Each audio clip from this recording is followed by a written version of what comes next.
Salve Regina.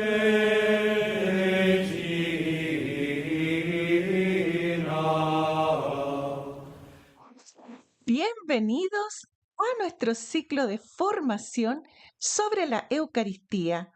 Estamos viendo el discurso del pan de vida en el capítulo 6 de San Juan, que como ya vimos contiene las palabras más aclaratorias sobre la Eucaristía. Hoy día vamos a ver ya la parte final del discurso, desde el versículo 51 en adelante. Ustedes van a leer en sus casas desde el versículo 51 al 58. Yo voy a pronunciar las palabras clave. Yo soy el pan vivo bajado del cielo. Si alguien come de este pan, vivirá para siempre. El pan que yo le voy a dar es mi carne para la vida del mundo. Si no coméis la carne del Hijo del Hombre y no bebéis su sangre, no tenéis la vida en vosotros. El que come mi carne y bebe mi sangre, tiene la vida eterna. Mi carne es verdadera comida y mi sangre es verdadera bebida. El que come mi carne y bebe mi sangre, permanece en mí y yo en él. Estos últimos versículos del discurso del pan de vida nos muestran tres elementos fundamentales que vamos a argumentar por qué. ¿Cuáles son estos tres elementos explicitados en esta parte final del discurso del pan de vida? Número 1. El acontecimiento central de la historia de la humanidad es el misterio pascual, que es la encarnación, la bendita pasión del Señor, la resurrección de entre los muertos y su ascensión gloriosa. ¿Por qué es central? Porque allí el Señor recapitula la historia.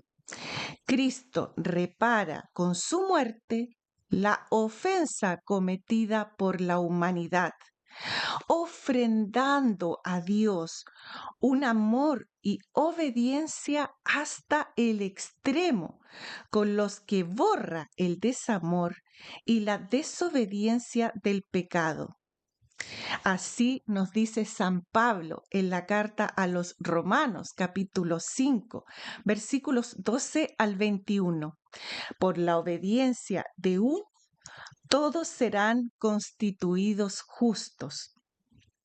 Entonces, ese es el elemento número 1 que nos muestra los versículos finales del discurso del pan de vida. Segundo elemento, este acontecimiento es fuente de vida divina, de la vida para la que hemos sido nosotros creados. Y en tercer lugar, al ser el acontecimiento central y único de la historia, no puede permanecer solo en el pasado. Dios ha querido que participe de la eternidad divina y así trasciende todos los tiempos, haciéndose presente en cada uno de ellos.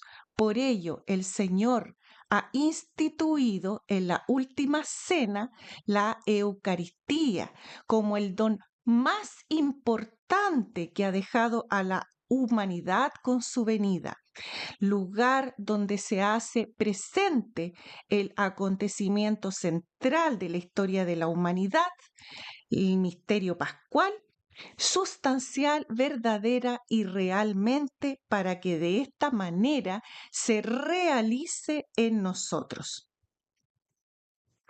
Entonces, vamos a ir viendo cada uno de estos tres elementos. Si nos vamos al primer elemento, ¿cómo nos muestra muestran estos versículos el misterio pascual, en el versículo 51 dice, yo soy el pan vivo bajado del cielo. Alude claramente con estas palabras a la encarnación que está en el prólogo de San Juan, como todos sabemos, capítulo 1, versículo 14. Y el Verbo se hizo carne y puso su morada entre nosotros. Pero este versículo, si ven a continuación, dice, y el pan que yo le voy a dar es mi carne para la vida del mundo. Por tanto, está aludiendo juntamente con la encarnación a la muerte del Señor, con las palabras dar, carne para la vida. Entonces, el pan se identifica con la humanidad de Jesús. Jesús, siendo Dios, el unigénito, se ha revestido de nuestra humanidad en su condición de debilidad y de muerte, y que se sacrificará esta humanidad asumida por la salvación de nosotros en la muerte de cruz. Es como que el Señor dijera, por vosotros participé de carne y sangre, y de nuevo os entrego la misma carne y sangre por las que me hice semejante a vosotros. Es lo que vemos también en el discurso del buen pastor, en el capítulo 10 de San Juan. Yo soy el buen pastor da su vida por las ovejas.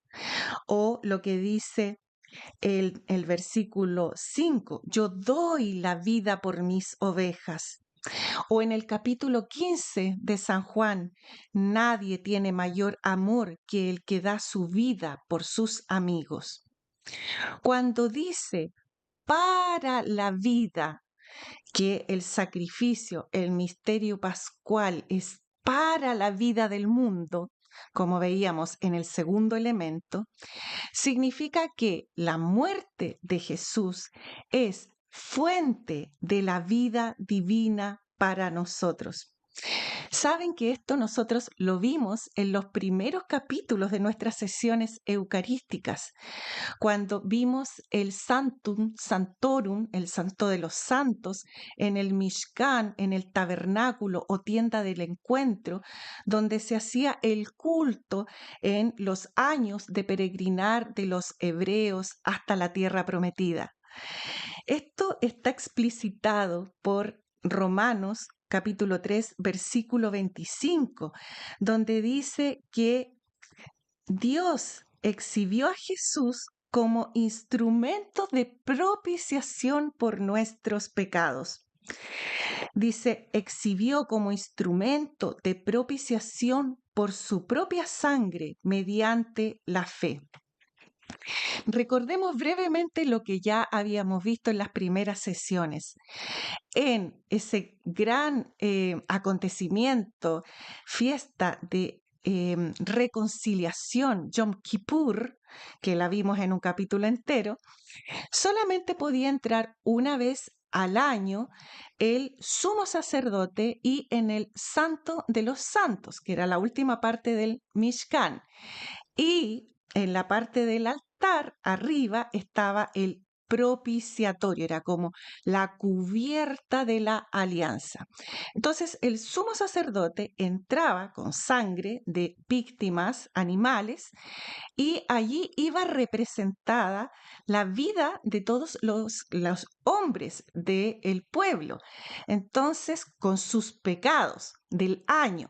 Entonces, al colocar esta sangre en el propiciatorio, cuando bajaba la Shekinah, la presencia de Dios, y tocaba esta sangre, ese toque producía que, es como decir, absorbiera todas las culpas, los pecados de los hombres en la bondad de Dios, y así el pueblo podía partir de cero y tener prosperidad en ese año.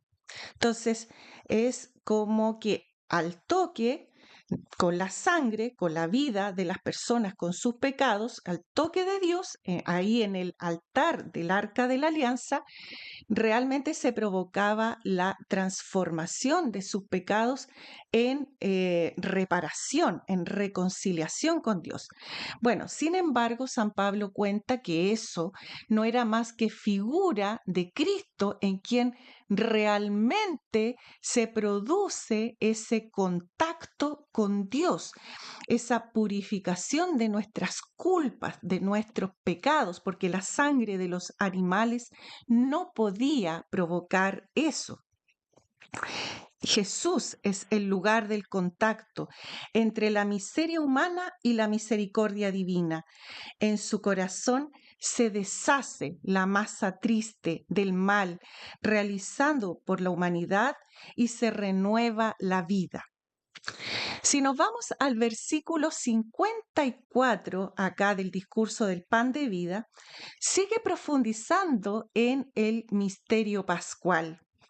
Dice, la muerte del Señor es el cumplimiento de los sacrificios de la antigua alianza, porque dice, el que come mi carne y bebe mi sangre tiene la vida eterna. Las expresiones carne y sangre evocan la condición de la humanidad asumida por el Hijo de Dios. Entonces, dice claramente que se profundiza con estos versículos el misterio pascual. Pero si nos vamos a los versículos 53, 54, 56, el binomio carne-sangre van con distintos verbos. En carne dice comer la carne, en la sangre dice beber la sangre. Por tanto, esto nos está remontando a las víctimas ofrecidas en el Antiguo Testamento, sobre todo en Yom Kippur, donde, o sea, alude al sacrificio por la separación de la carne y la sangre. Recordemos que la carne en el Antiguo Testamento de los animales era comida, mientras la sangre era derramada en el altar. Entonces, la sangre alude claramente al derramamiento de la sangre de Cristo en la cruz. Está claramente hablando del sacrificio pascual. Por último, como veíamos que el elemento número 3 es que este sacrificio, al ser el centro de la humanidad, el Señor ha querido que se haga presente en todos los tiempos. ¿Dónde vemos reflejado eso? Bueno, el verbo, fíjense ustedes, empleado para nombrar desde el versículo 54, 56, 57, 58, para decir comer, es distinto a los ocupados antes. En estos versículos, el que come mi carne, el que come mi carne y bebe mi sangre, el que me coma vivirá por mí. Ese verbo utilizado solamente se ocupa aquí, en estos versículos, y solamente está una vez en la última cena. Y este verbo tiene que ver con el comer real, el comer, el masticar, no en un sentido de experiencial o analógico, sino literal. El evangelista ha reservado este verbo para expresar el sentido literal de las palabras del Señor. Aquí sí que tenemos el caso de que con solo la escritura se puede llegar a la certeza firme sobre la Eucaristía y su efecto de gracia. Mi carne es verdadera comida, mi sangre verdadera comida. mi sangre verdadera bebida. Hay que entenderlas en sentido literal. No hay otro modo de entenderlas si queremos captar la mente de Jesús.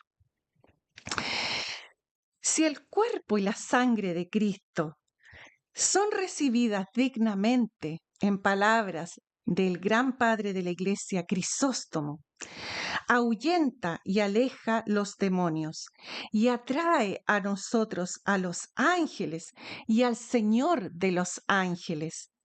Con la sangre de Cristo se lava el alma, con ella se hermosea, con ella se inflama, hace a nuestra mente más resplandeciente que el fuego, a nuestra alma más radiante que el oro. Fue derramada la sangre e hizo accesible el cielo. Los que participan de esta sangre están acompañados de los ángeles, de los arcángeles, de las potestades celestes, revestidos de la misma real estola de Cristo y provistos de las armas espirituales, revestidos del mismo Rey. Nunca debemos perder de vista, ya para terminar, que el pan que Jesús nos da a comer en cada Eucaristía es su carne sacrificada en la cruz. Esta carne contiene en sí el acto de amor supremo al Padre y a los hombres. Ella debe poner siempre al que la come en relación con el sacrificio de la cruz y transformarnos en Cristo, en obedientes y en fieles hasta el extremo por el Señor y por los demás. Salve.